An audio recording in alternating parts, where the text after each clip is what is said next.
Everything is a story. Stories are the palm oil with which wisdom is swallowed. Talking about valuing who we see as heroes, as iconic figures, so that the generations after us can learn about these people, learn the morals of those stories. We are filling up the gaps because we are constantly imitating others. Whether it is even the architecture, the buildings we are building in Freetown. We are building because we're thinking we want to be like the European, whose country is cold, therefore needs thick walls. Just who we are as Sierra Leoneans, as Africans, we don't necessarily consider that to be modern.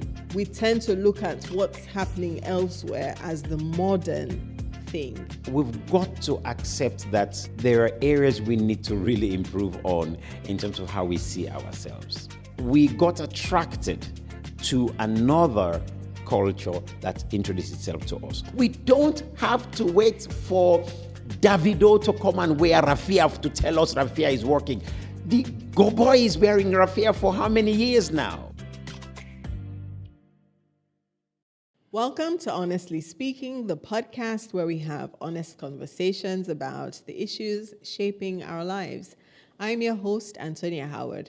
Now, across Africa, storytelling is how knowledge moved. Stories that carried wisdom long before books arrived. In Sierra Leone, we are rich in stories that taught values, explained the world, held communities together.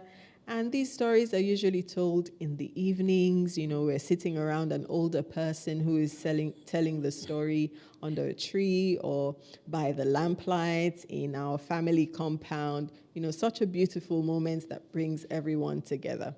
Now, this is how history was remembered. This is how morals were taught and identity was shaped from one generation to the next. So today's conversation is about how this oral tradition and creative expression preserves heritage, inspire action, and can foster civic responsibility. My guest today is Usifu Jalloh, widely known as the Cowfoot Prince, a storyteller, a cultural practitioner, and educator who has dedicated his life to preserving Sierra Leone's oral traditions and reintroducing them to the next generation, to the new generation, both at home and abroad. Welcome to Honestly Speaking, Usifu. Thank you very much, Antonia. It's great to be with you here on this podcast. I am absolutely delighted to have you. And, you know, whilst I was putting together this episode, trying to research, you know, what we should talk about and how we should, you know, frame the conversation, I was looking for where you got your name, the Cowfoot Prince. And I'd just love for you to share that with people who are listening and watching, why you call yourself the Cowfoot Prince. The name came about just by chance through a great mentor and a friend of mine. Is a director called Femi Elufo-Oju Jr. Him and I have worked together on plays in England, and we just finished another massive epic 2 pieces of plays last year, him and I. Anyway, so we go many years back. We were doing a show to honor another ancestor who had just passed on, and wonderful artist as well. So he called me to do a storytelling. So I said, oh, well, what do we call this then? So we just said, let's call it Cowfoot.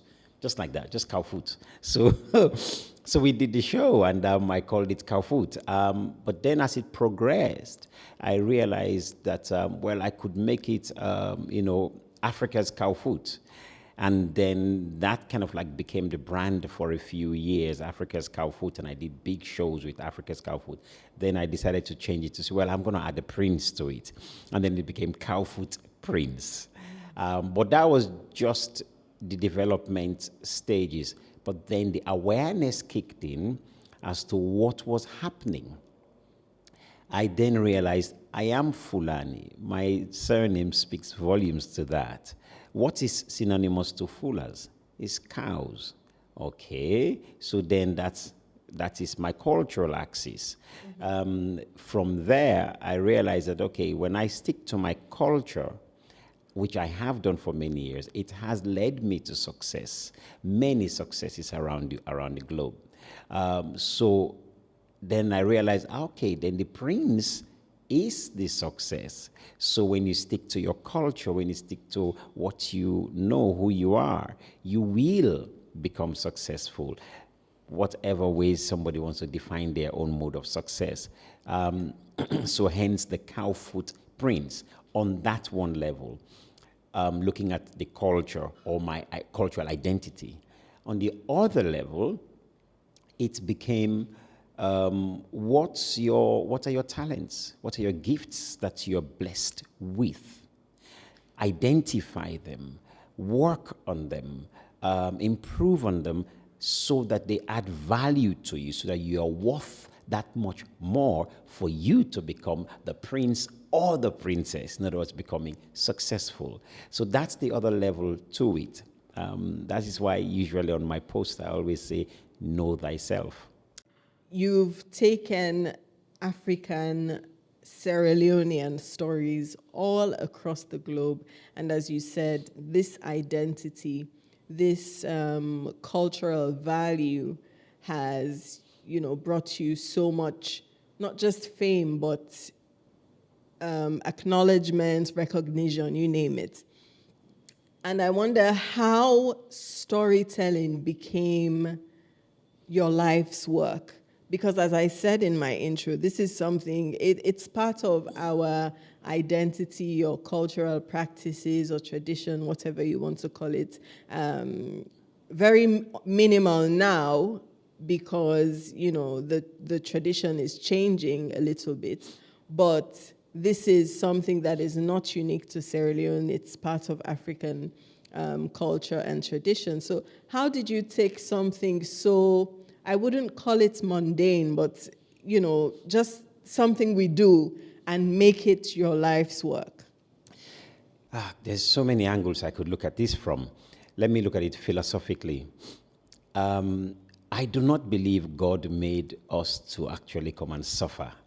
I don't believe that at all. And I think that God has blessed every single one of us with specific gifts that we should be able to use in order for our lives, for us to live. So we use the word be, live. Be who you are, you will live. It's that simple. Now, is it easy usually? No, but it should not be a difficult thing that confuses you. It should be simple, but there should be challenges, because those challenges are the ones that define your character and helps you become that much more better. Now, having said that now, let us come to that question about the looking at storytelling, which, as you rightly said, we sit bonafo pikin the nomobo, and then or in fact, people used to call me this again lighted. Okay, and so all day they pass and dance. Right, my dad used to call me that Michael Jackson son, and so we'll say, when we say lighted, it's the polite way of saying to somebody you're a crackhead. you're just nuts. You're not serious. It's another way of putting it. But let us really understand, and I got to understand this, of course, when I went abroad. But if we truly look at stories, we'll realize everything is a story. Everything is a story. Stories are the palm oil with which wisdom is swallowed. Stories are the palm oil with which wisdom is swallowed. There are different characteristics that make storytelling so important, which I found out and I started taking it seriously. Our culture as African people, we know, or our ancestors have known how to take complex issues and make it very, very simple and present it very simple. Really complex issues. European culture take simple issues and make it incredibly complex. So what our ancestors do with stories is to take one simple story, tell it to you, and then as you swallow that story, over time, that story begins to release wisdom gradually, gradually. And then, depending on your own mental growth and awareness, you'll begin to realize, that story, what do you mean? Tell me. That's what's about in that story. And that realization comes. Now, if we are not telling those stories anymore, it means we're not learning those values anymore. But instead, many of us growing up know Jack and the Beanstalk. Many of us know Beauty and the Beast. Many of us know all of these stories. But let me just expand a little bit on Jack and the Beanstalk, what it truly means in terms of shaping our thinking process. Because I'm just trying to introduce to you how the awareness that I came to that got me to take storytelling that seriously, and why I am advocating more and more people to take our stories that seriously. So Jack and the Beanstalk, we'll all read that story. And if I ask you now, Jack and the Beanstalk, as a child, when you knew that story for what it was, who did you have empathy for? Most likely, it was Jack. And who is Jack? Well, very clearly it says, it's an English man. I smell the blood of an English man. Be he dead or be alive, I'll crush his bones to make my bread. There is so many aspects to that story. From colonialism, slavery, all. Who owns the gold? Is it not us Africans? Absolutely. We have all the resources here, from diamond to gold. You name it, we have it all here. Who came to steal from us? It's the Europeans and the Arabs. They came in and they have wrecked us big time. But guess the clever thing they did? They flipped the story around to make us ogres, make us monsters, who are cannibals, who eat up people's flesh, and goes on and on and on. And they've made us see ourselves as, we say, devils. In fact, our ancestors now, when we take out our masquerades, our hunting masquerade, our jolly, we call them devil. These stories that are of our ancestors, we call them devil. This is part of what this Jack character has done to us. So that to eat our cassava leaf is embarrassing. To eat burgers is what's really posh. To eat a pizza is what's posh, but not to eat our dumbe. We don't even market our dumbe internationally. We don't even market Big Cherry. Have you ever seen Big Cherry abroad at all? Why are we not exporting it? It's part of the psyche, part of that story that has been told to us, that many of what we truly are is not worth us really putting out there. So, and it goes down to our clothing, it goes down to our songs, our everything. That is the narrative that is so important for us to pay attention to and know how we turn it around. What was the, should I say, failure on our part? Because if we had kept our storytelling nature, I think, of how beautiful we are as a people, our kingdoms in Africa, and how just how great we are, our power, our wisdom, stories about our resources, perhaps we wouldn't have fallen into the trap that we are in now. Do you think so? Do you think that was a failing on our own part? What do you think happened? Really good question. I think that I don't want to say a failing, but we've got to accept that there are areas we need to really improve on in terms of how we see ourselves. Anybody can be deceived. Anybody can be deceived, right? So we got attracted to another culture that introduced itself to us. But why did that happen? Now, let me explain that if you don't mind. Why did that happen? Every aspect of European culture is built on top of scarcity. Every aspect of European culture, and even the Arab culture, is built on scarcity. Now, because the Arabs mostly live in the desert regions, Europeans live in a climate that does not produce enough. So when it does not produce enough, I am always looking at your back door. If you leave your back door open, I'm coming to grab stuff from there as well. You are also looking at my back door because you don't have enough. That's one. Number two, everything is specific seasons. If you do not sow in spring to reap harvest in summer, you will suffer come winter. So therefore, everything is so timed to make sure you get the maximum benefit of it all, otherwise you don't survive. So you check the European history and you check much of the other Arab history as well. It is based on trying to conquer other people to get what you can so that you survive. That's just plain natural way of looking at things in those areas. Now, when they got tired of that, they had to now look out. So South America, so India, as they call, going to Asia, then of course Africa. Now, what is there for in Africa and most of those Caribbean or South America? Abundance. It's a culture that is built on abundance. You want mango, go be a yard. You want cassava, go be a yard. You want popo, go be a yard. Everything is there in abundance. The water, the fish, we have it all in abundance. So that's not our concern. Survival is not our concern. We were thriving. Naturally, we were thriving. I remember growing up as a boy at grammar school when they had what they call malombo bush in grammar school. If my stepmother did not give me food for today because I've been troublesome, I go down to malombo bush. I'll eat enough malombo, I'll eat enough folkaka, I'll eat enough locust and all that. And then at the Kokube beach there, at that time, they will explode dynamite, we'll go there, we'll dive, we'll get some few mullets and crocker and all those fish, we'll go, we roast fish, we eat. I am fine because food, everything is in abundance. You understand?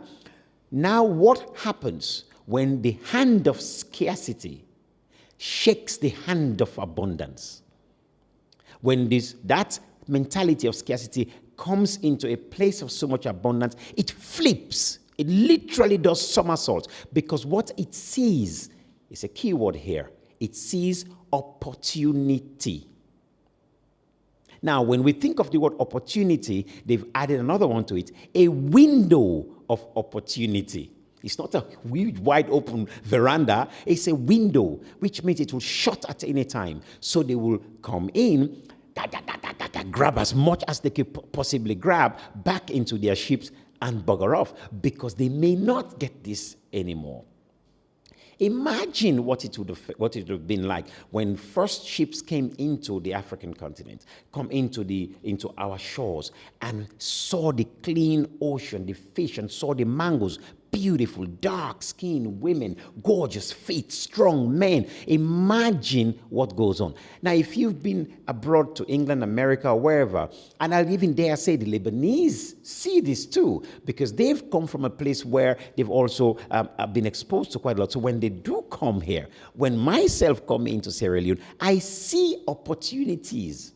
The Sierra Leonean who is here has all these things in abundance, does not see that freedom and opportunity. I wonder if that knowledge of abundance is what affects the way we process or see the world. Of course, yes. No, you're very correct. It is. It is exactly. Our people are used to, because our spirit of generosity, our spirit of Ubuntu, is also very important here. Because in the world of scarcity, you mess in my backyard, I will chakra you better one. But they go to wars for it. America, what has America just done to Venezuela? For oil. You understand? If America had so much abundance, would they be bothering there? No. Would they have gone to Iraq? No. But that's the mentality of scarcity. We who have abundance, that's not our problem. I don't go to start fighting you to take your granata and your... No, it's not that issue. You understand? So where we're at, everything that we have now, we have to pay attention. We have to pay attention. So when mining companies come in, and I just have to go into this because the story goes that way. When they deplete our soil, like they've done in Kono and many other areas, and they pile up all this dirt, and the soil is totally spoilt and depleted, we don't seem to bother because we still think we've got much more. You see, we still think we've got much more. You will not do that in any of the other countries that are mostly coming here because they realize, you know, our water, you cannot mess with it. Our land, you cannot mess with it at all because we don't have it in abundance. We have scarce resources, as they put it. So we need to begin to understand what we're blessed with. Otherwise, what Jesus said in the Bible, to those who have, more shall be added. And to those who do not have, even the little they have will be taken away. You understand that? Will be taken away. That's what's happening to us. Now, we don't even have little. We've got so much. But it's being taken away from us, from our land that we're pricing ourselves out of, to our sea, our beach. And I hate to say that's such an important part of our culture, our story at that beach. And I hope we do not sit back and let our Lumley Beach or Aberdeen Beach becomes a dirty box.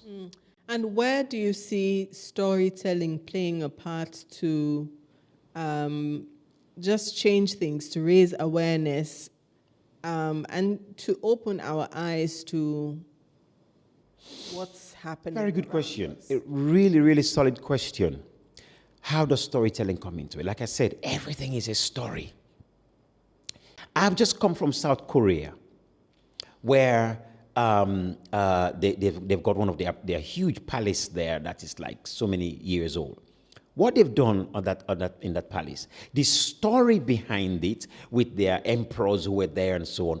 Now, they've told that story so effectively. They've told the story about the architecture so effectively of the emperor being there with all his harems and all. They've told all that story so effectively. Now, I mentioned the word harem, right? So you had many, many women. How would we tell stories in Africa here about our kings who would marry many women? That man in Kuman today. That one day, we knock that down. No, over those places, they uplift that story and create curiosity for us. So when I went to South Korea and I went to the palace, people were hiring the costumes to walk around, to dress like they dressed in Korea those many years back. Now, you think of the amount of money that is being made every single day by thousands of tourists who come in to wear those clothes. So now let us flip back now to us. We've got iconic figures, whether it is the first name that comes to head is the Baibure. Well, who was he?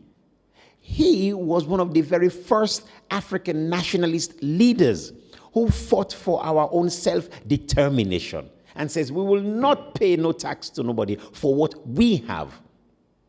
Now, some people have flipped that story from the colonial point of view. But let us flip it from the African eye, the African story, telling that about the story of Baibure. Considering that 70 of the men that followed him, that fought with him, were hung by the British.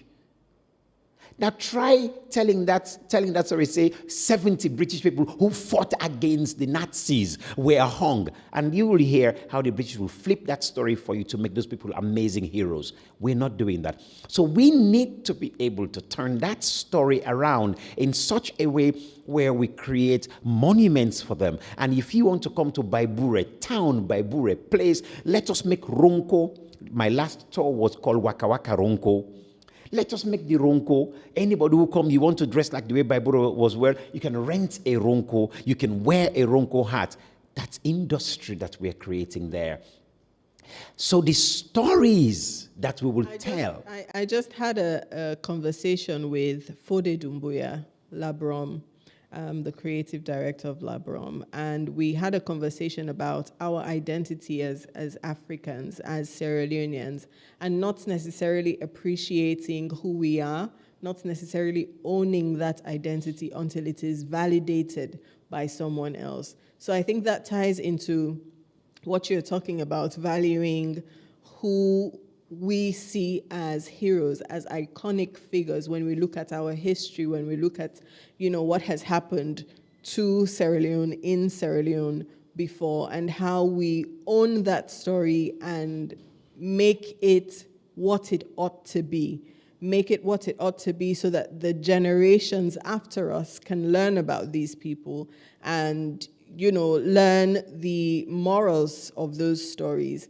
And I wonder for you, you've been doing this for such a long time, coming from Kamakwe. Does this aspect of storytelling, what I talked about in the intro, where we all sit down and we listen to someone telling a story, is it still happening as much as it used to? Unfortunately, no, it's not happening as much as it used to. Whenever I go to Kamakwe and I go to my village in Kamakoni, I always have been, bringing them together so that we do storytelling. So that is one major time it happens. In fact, as soon as I enter the village, everybody goes, "Hey, Bakpanka Onte," which means the storyteller has arrived.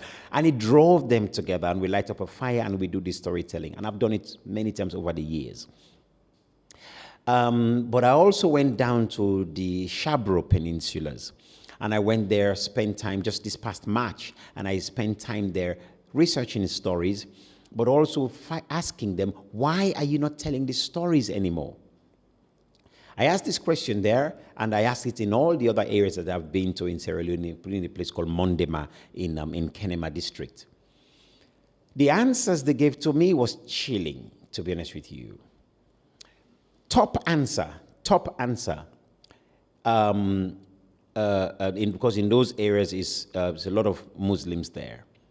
Top answer was, Islam says we must not tell these stories anymore because all these stories are all lies. And in Islam, we don't lie. Now, like I said, it sends chills down my spine when I heard and I've got evidence of this. I've got the video evidences of them telling me that that's exactly what's been told. So they are not telling these stories, one. Two, a lot of the younger generation think they are so educated now, or they are so intelligent, that this is Peking business. They must not be touching this kind of, play stories at all. I painstakingly sat with them to explain to them the importance of these stories, because if you do not tell your own story, then whose story are you telling? What that has also meant is that we have not told the stories of what I will call the Sierra Leone story. The Sierra Leone story is incredibly unique, incredibly unique. The Sierra Leone story is one of refuge. Refuge. What brought together and made this country that we call Sierra Leone today, it came about because of people seeking refuge. The Limbas, who we see as the original people, as we say, in this region that we call Sierra Leone, came down here to seek refuge from all the, especially when Islam was spreading back then.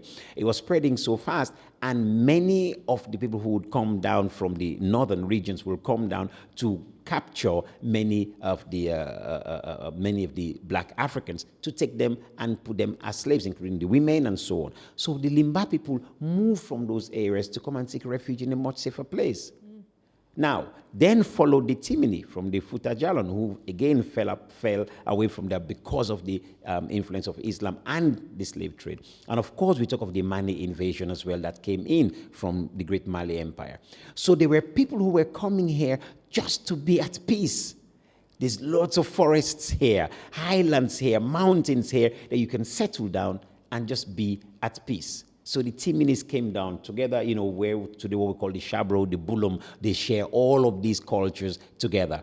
The Mane invasion, however, brought a set of people that actually were causing a lot of the war. And they came in through the Liberian peninsulas, coming into Sierra Leone and have settled here.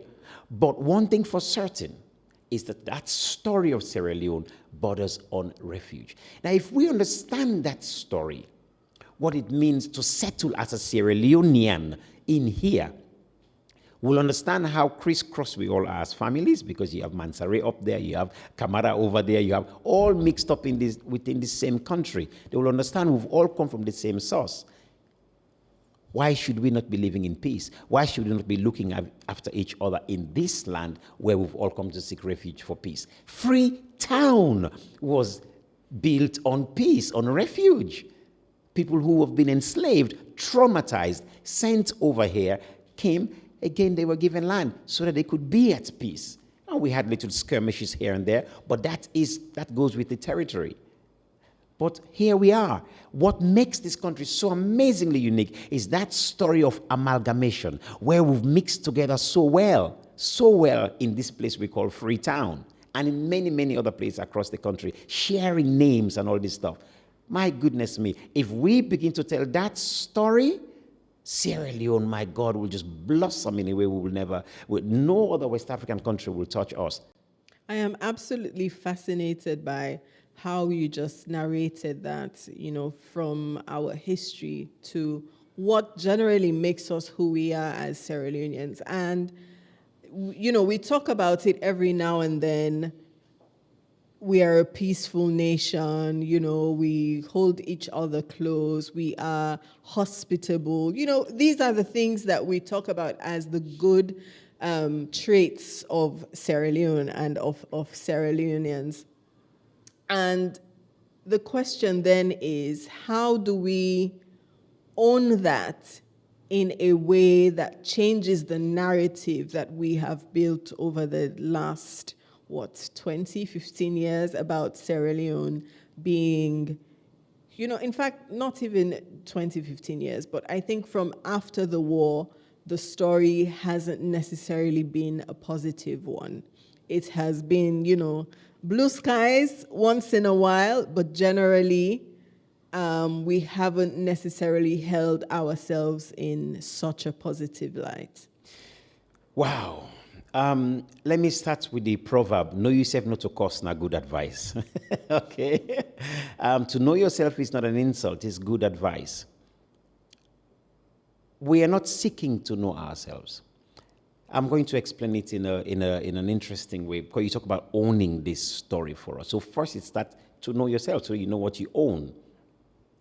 And there's a lot of things we can own, a lot of things which are quite obvious to us that we can own. Now, if you don't mind me asking you, what shoe size do you wear, if you don't mind me asking? I know this is public. What shoe size? So I'm going to use you. So I wear size 38. 38. Oh, goodness gracious me. I've got news for you. Seriously, I've got good news for you. You know the best shoe size to wear? What's the best shoe size to wear? 44. Really? You're 38, right? Yes. 44. Listen, when you wear a 44, you have no idea. Your brain power, according to Nietzsche, your brain power, it goes 10 to the minus 35 to the minus. See, you laugh. You don't believe me at all. You don't believe. Okay, let me tell you. When you wear 44, believe me, heaven opens up. The angels, they will sing for you. Yes. So what does the shoe size have to do with that? It has to do everything with it. Okay, see, you don't believe me now. You don't believe angels will sing for you. Let me tell you something. If you do not wear a 44, you get me? Put a gun to my head. Right. One of those three, if not all three, will get you to wear 44. You get what I'm saying? It's either the ego of saying, I have so much knowledge, or the hope of something better in the future, or the fear of your life. You'll wear 44. But now, my friend, when you wear that 44, you have one problem. That problem is filling up the gap. Yeah? Many of us who went to school with big shoes, we know exactly what we're talking about. You have to fill up that gap all the time. Yeah. So let me move to the next one. Now my brother comes, or my sister comes, and say, oh, look here. 38? What? The best shoe size, believe me, 26. You see, you don't believe me. Well, if you wear 26, your brain, the thing that you will know, you see, you still don't believe me, right? You see, do you get what I'm saying? You see this sword that I have here? One of those will get you to wear a 26. Now you have another problem, pain. So now let me explain what that truly means in terms of looking at owning ourselves. We are filling up the gaps because we are constantly imitating others. Whether it is even the architecture, the buildings we're building in Freetown, these are, if I'm right, not the kind of buildings that are suited for the climate that we have. Because what does it mean? When we build this, we're going to put air conditioners that we do not manufacture.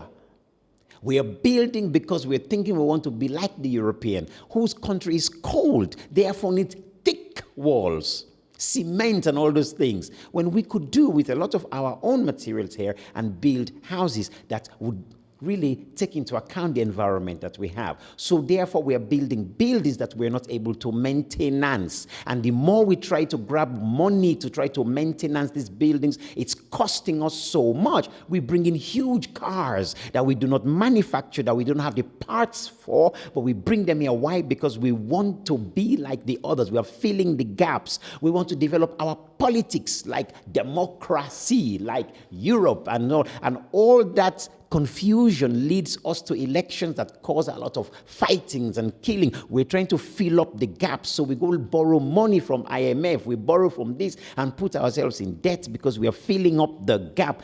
Because we're trying to be like others, we're spending billions of dollars every year on stuff that has nothing to do with our own cultural values as a people. So what does that mean? It robs us of our economic strength. It robs us of a lot of our attention to ourselves, which creates pain for us. So how does that happen? So our beaches, we don't care at all. For just an example, we really don't care. We throw trash everywhere. So we are suffering because we're not paying attention to our own shoe size. So every single minister, person who has money, wants to go abroad to go and get themselves better, health-wise. We're not paying attention to our own bangba, to our own ejiri, to our own little stuff that we have here. We're not paying attention to these things. So therefore, our sciences do not go back to examine those things that we have here, that is our size, that God has put here to look after us. And this is why I respect Professor Njai so much for what he has established down in Kabbalah, where he's introducing our own sciences to examine what we have so we can use that to heal ourselves. And why are we not doing it? We would say spirojara, but we will not say bolo bolo. It's exactly the same thing. So when we look at owning, therefore, we are going to have to radically overhaul our education system to begin to consider our own cultural nuances and see how all these nuances begin to develop our children's sense of responsibility, appreciation of who they truly are. When we talk of fine woman, what is the exact word most guys would say? Iyala, fine. Isn't that what they say? Right? Yeah. Difficult for them to say black if it's sweet, fine. They say yalla, fine. So what I'm saying is that appreciating our skin, our melanin, all comes into owning our own stories. Hence, you see young boys and girls bleaching their skin. Comes down to all of that. So that's all about the ownership of what we have. First, we need to know and accept that we are actually wearing surplus shoes. That is depleting our economy, really depleting our economy. So there's usually this tension between, when it comes to identity, the tension between tradition and modernity. How do you navigate that in the work that you do? Because many of the things you've mentioned, many of the things you've talked about, our traditional, who we are, just who we are as Sierra Leoneans, as Africans, we don't necessarily consider that to be modern. And because of how the world moves, we tend to look at what's happening elsewhere as the modern thing. And we're trying to do that thing which we consider to be modern. So how do you navigate that tension between tradition and modernity? God, such a good question. Now, you cannot have modernity if you do not have traditions. Culture in itself is vibrant. So culture is quite dynamic and can change and evolve and so on. And that's culture. But culture is what you use to honor traditions. They are interlinked, but not necessarily the same. A tradition is stable. It's steady. A culture is the different aspect that you use to honor that tradition or recognize that tradition. Rites of passage is a tradition. We have birthdays, 18-year-old and you become an adult. That's a tradition. How do we recognize those different when you become an adult or when you become 18, right? How do you celebrate that? Different people celebrate it in entirely different ways. You understand? Now that is culture now. So we take many different ways. So that is dynamic. Okay, so now that's where modernity comes into view now, and technology comes into view. How does Sierra Leone use technology, modernity, for us to improve our own culture and our traditions? That's the question we've got to ask ourselves. I'll give you a classic example. When we look at the hunting society that we have, the hunting society is quite a phenomenal society, even though it had come from Nigeria, but it's quite a phenomenal society. Now, let us say we want to teach some of the principles of the hunting society at university level for success. So let us look at the principles of the hunting society. Number one, when that hunting society is going first into the forest, they will make sure they rub all their different leaves and herbs. We say they don't rub the medicine, right? What are those herbs for? Is to blend into the natural surroundings, because the animals will smell that human smell and will run away. Our people knew wherever your environment you go into, learn to blend into that environment properly. Learn about that environment. University students need to be able to know that if you are going to graduate from university, learn to know where you're going to work, study about them, so that when you get there, you know exactly what the environment is all about, so you can adapt into it. Two, when that hunter goes into that society, they are quiet, they're silent. They listen well. It's a very important principle for success. Listen well, get advice. Seek mentorship. Listen well. Because the hunters do even just these two things, for example, they're able to succeed in their hunting. When they come from hunting, what do? They dance, celebrate, and share the bounty with the community.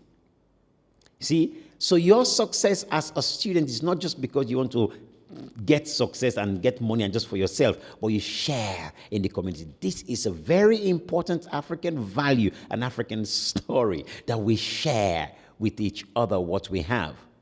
You see, the European concept is not about that. Remember, I talked about scarcity. In abundance, we share what we all have. So I think that if we're going to be looking at how modernity comes into it, now I've just given you that example of how the hunting will work and how we could give it what I call contemporary relevance.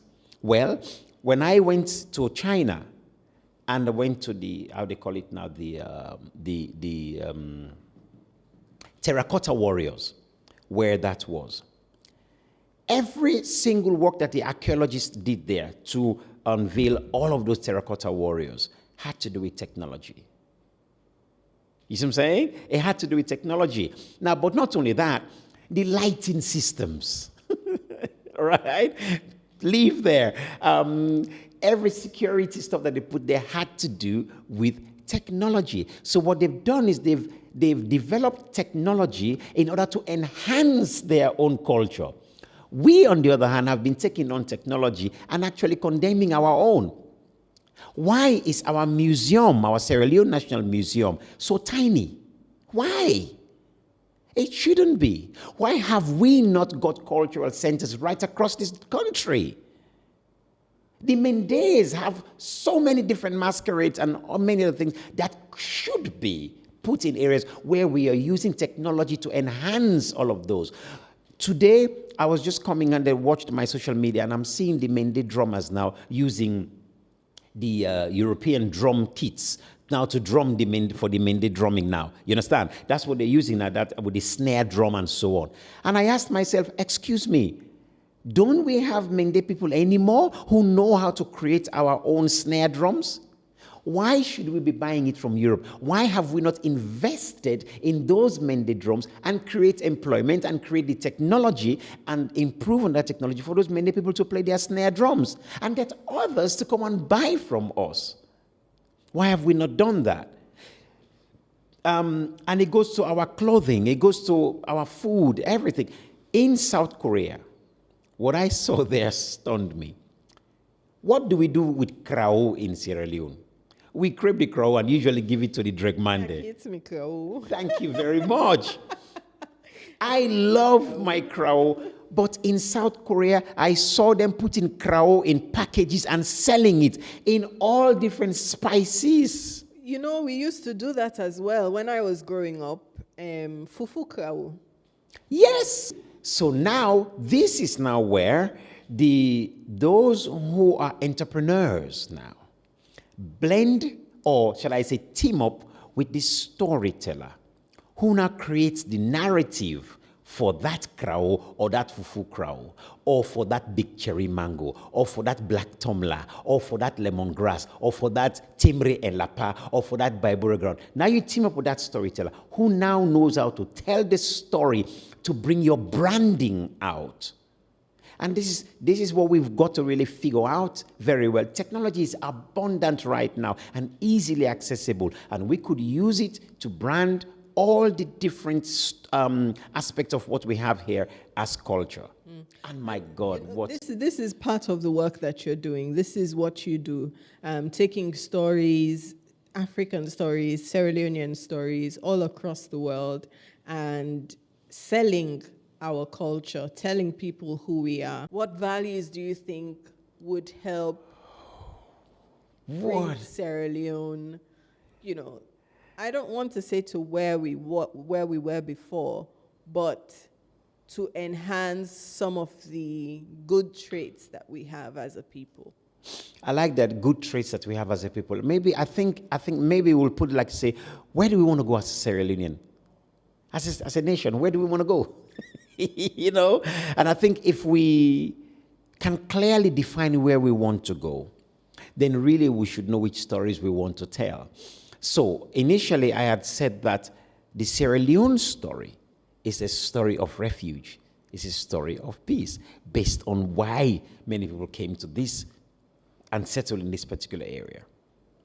So if we say we want to go to a place where we are prosperous and friendly and that we are sharing our resources equitably and, you know, to everybody, for everybody to benefit one way or the other. And I would dare say, more importantly, environment, that we take care of our environment. It's so important.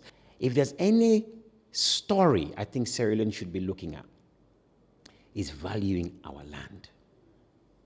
And understanding that we should be ready to defend it, to fight for, to do everything for this land in many different aspects as it comes. Our fish, our birds, nowadays we don't even see vultures in Sierra Leone. Why? Because we're depleting the whole area. All of them have functions. Look at what we're doing to our seaside, our beaches. Look at what we're doing to, I remember Ringin. That's a Hillcourt area. I know what it was like. I know what Kokul Bay was like, how clean it was. What are we doing to our land? As miners come in and they deplete our soil, they mess up our rivers, what are we doing? If we do not take care of that, we will soon realize we cannot eat gold. We cannot eat diamond. Our land is what's important. Have our elders failed us by not teaching us how to care for our environment, or have external factors contributed to this depletion? I think it's a combination. Go back to that story, filling up the gaps. Yeah? Know yourself, not to cause. I think and I'm going to make a statement here which is like a bombshell, I think. There's something called ideological subversion. Ideological subversion is where your understanding of yourself, your image of yourself is so lopsided that you lack the ability to defend the interest of yourself, your family, your community, and your country. How does that process work? 4 ways. Number 1, demoralization. Number 2, destabilization. Number 3, crisis. And number 4, which is the most dangerous, is normalization. So, demoralization starts when we begin to go to school, from the languages that we're learning in school, even as I'm speaking English here, because we are not learning our own and not learning within our cultural context. We're learning about as white as snow, but we do not understand the relationship between Pepe and geography, Pepe and history, Pepe and science, biology and mathematics. We don't understand the relationship. If we don't understand the relationship between Pepe and geography and history and mathematics and so on, how can we value Pepe? So if I open Pepe now in a classroom, right? I'm your teacher and I open Pepe and you're a farmer growing Pepe. You bring your child to me and I open it and I said, okay, now where do we grow Pepe in Sierra Leone? We are pointing to different areas. In Matutoka, in this area, in that area. Isn't that geography? Yes. But in that geography, we're learning about the product and our country. Now, well, when you eat pepper, it is hot in the mouth. Sometimes it gives you rombele. Are we not looking at biology? Why is that? Now, we want to produce 10 bushels of pepper this particular harvest season. We're going to have to calculate how much land mass, how much pepper will we grow, what's the average that the pepper will reach before it starts producing. We're looking at mathematics. Well, if we want to look at, well, how do we package the pepper so that it looks attractive? Aren't we looking at marketing and distribution and so on? Now, comparative. Which area countries that grow pepper, that sells pepper at this level, what price? We're looking at a whole heap of level. We can do that with Ronco. We can do that in history classes. We can do it with so many different products that we have. Imagine that's how we were teaching our children. Won't they understand how to appreciate our land? Imagine that child becomes a lawyer. They now understand how to make sure they defend the products that we have in our country. If that child is a parliamentarian, they will understand how to pass laws to protect.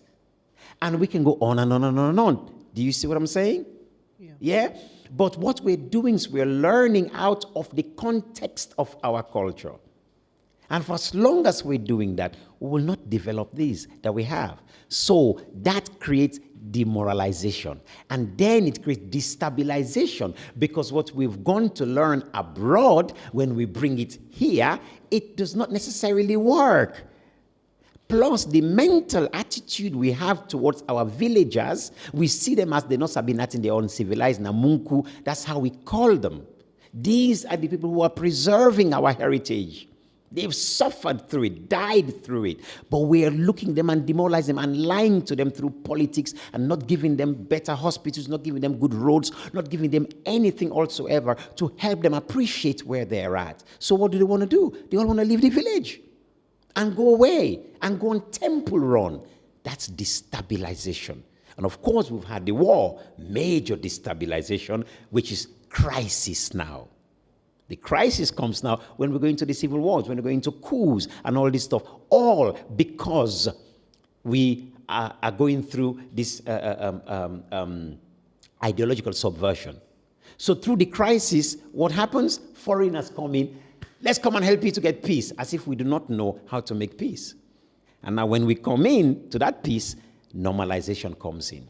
Normalization is the most dangerous, because it's normal to go to Connaught Hospital and not get medicine, and we say, hey, now so things they are for beer. It's normal to ride on bumpy, dangerous roads with no lighting system, with no road markings properly to guide us. It's normal. It's normal for the police to just stand there and just take bribe. It's normal. It's normal for you to be beaten by somebody, or your land is taken away from you. It's normal that the lawyers will not bother to look after your case.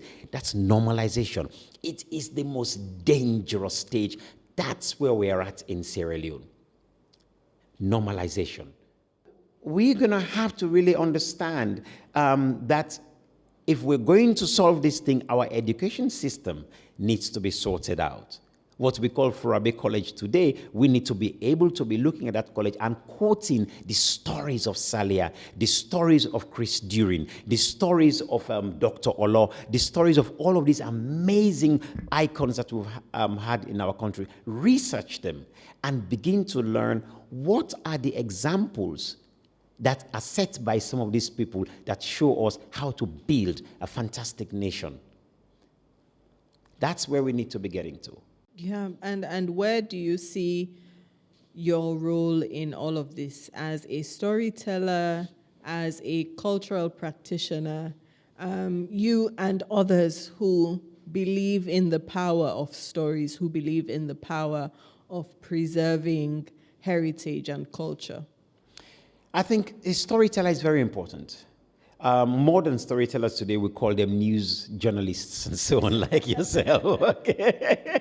Journalists, filmmakers. Right, filmmakers. We're all in the business of telling stories. Exactly. And so we all have so many roles that we play. As an orator that I am, and as a drama person that I am, we have a major role to play. In Yoruba, they say, when your house is on fire, you don't go chasing rats. It's the job of the storyteller to show a reflection of the society. And so traditionally, you had who we call the jalibas. French, they will say griots, but the word itself is jali. Those jalis were very important back then to let the king understand the challenges or the murmurs that are happening in the community. And that wise king would listen and take notes and know what corrections to be made or which areas to develop and so on, because they are listening. And I think today where we're at with the journalism and so on, there's many, many issues there that needs to be addressed if we're going to look at the role that storytellers play in it. For me as an orator, for what my role specifically, I go back to the roots. Why? You can water the leaves all you like. You can water it all you like. If you do not water the roots, that plant will die. Simple as that. So I go to the roots. I go to those people in the villages, just for them to see somebody who has been out or abroad everywhere, but they can relate to and trust. Our people are looking for a trusted storyteller. They are desperately looking for a trusted storyteller. And that includes, by extension, the leadership of the country. They're looking for a trusted storyteller. I spend my time with them. When I brought in the people from Kamakwe, with the Bondokali group to my show, 30 of them, lodged them in my house, fed them, they came and took them, then, they performed and then took them back, is to develop a confidence in them, a trust in them. So, if I may look at our minister of tourism and culture, great woman, fantastic woman, I would ask her to begin to consider to go and water the roots. This year, they've declared Sierra Leone as their, year of culture and creativity. Don't look at watering the leaves, please. Go and water the roots. Go and water the roots. Take time. Go to those villages. Visit those people. Sit with them. Invest in the Shagure. Invest in the Keling. invest in that roots, you'll be amazed the product that will happen in 2 years to 3 years' time. We definitely need to water the roots. As we wrap up the conversation now, the last question I would ask you is, what is your hope or your dream for this country? You've already talked about the kinds of stories we should be telling, what the Sierra Leonean story truly is. What hope do you have for Sierra Leone? What a question!